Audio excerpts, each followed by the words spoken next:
Hello, everyone, and a very warm welcome to the English Story Nook.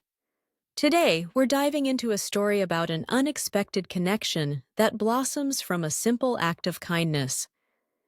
Get ready to discover how a lost phone in a library leads to a series of intriguing messages and a friendship full of curiosity. A call from the library. Lyra was studying in the quietest corner of the school library. She loved the smell of old books and the peaceful atmosphere. As she packed her bag, she saw a smartphone on the table next to her. It wasn't hers.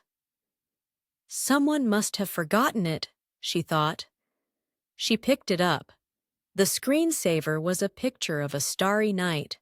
There was no name or contact information visible. Lyra decided to send a message to one of the recent contacts. She found a contact named Home and texted, "Hello, I found this phone in the school library. If it's yours, please let me know how I can return it." A few minutes later, the phone buzzed. A reply. "Oh, thank you so much. I was looking for it everywhere. This is Kyle. Can we meet tomorrow?" Lyra smiled. Kyle, she thought. It was a nice name. She felt a little intrigued. They started texting. Lyra found it easy to talk to Kyle. He was funny and smart. They talked about books, music, and even their history class. Kyle seemed to understand her. It was strange because she was usually shy with new people, but texting Kyle felt different, perhaps because it was anonymous. He never asked what she looked like, and she didn't ask him. In history class, Lyra often looked at Torin, a boy who sat by himself and rarely spoke. He was quiet and seemed a bit awkward, but Lyra sometimes wondered what he was thinking. He always had interesting books with him. Lyra and Kyle texted every day. She was always eager to see his messages. "I really enjoy our conversations," Kyle texted one evening. "Me too," Lyra replied, her heart beating a little faster. She felt a genuine connection with him. One day, Kyle mentioned something specific about their history teacher, Mr. Davies, and a funny comment he'd made that only students in their class would know. Lyra paused. That was a strange coincidence. How did Kale know that?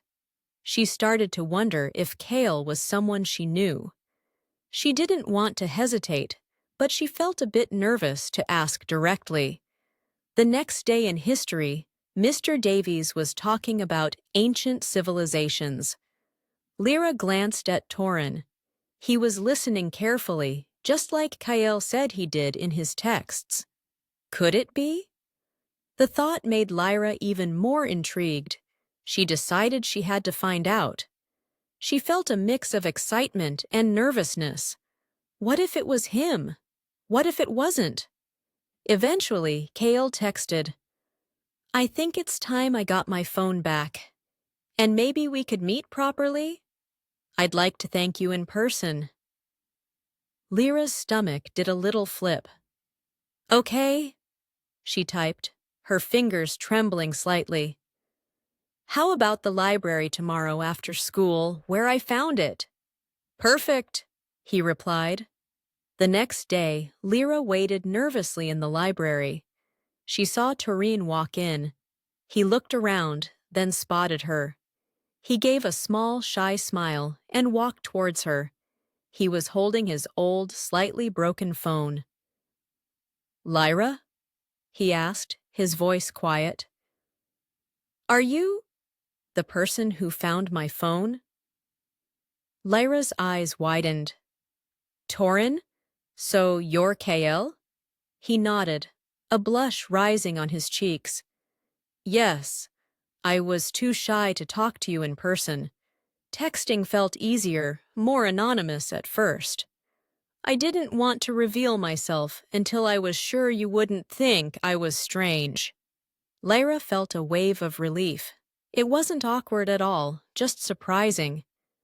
"I don't think you're strange, Torin," she said, smiling. "I really enjoyed talking to Kale, and I think I'll enjoy talking to Torin too." Torin's smile became wider and more genuine. "I'm glad," he said. "I was really eager to meet you properly." It was a surprising coincidence, but a happy one. They talked for a long time that afternoon, not as anonymous texters, but as Lyra and Torin. And Lyra knew this was the beginning of something special. She didn't hesitate to suggest they study together for the next history test. Eventually, they walked out of the library together, already planning their next conversation. The need to reveal his identity had been worrying Torin, but now he felt only relief. And that's the end of our story for today. What did you think about Lyra and Torin's journey from anonymous messages to a real-life connection? Have you ever been surprised by who someone turned out to be? We would love to hear your thoughts in the comments. And don't forget, you can find extra learning materials in the description box below to help you practice. That brings us to the end of our story today. We hope you enjoyed it and learned something new. Keep up your amazing English learning journey, and we can't wait to share another story with you soon here at the English Story Nook. Goodbye for now.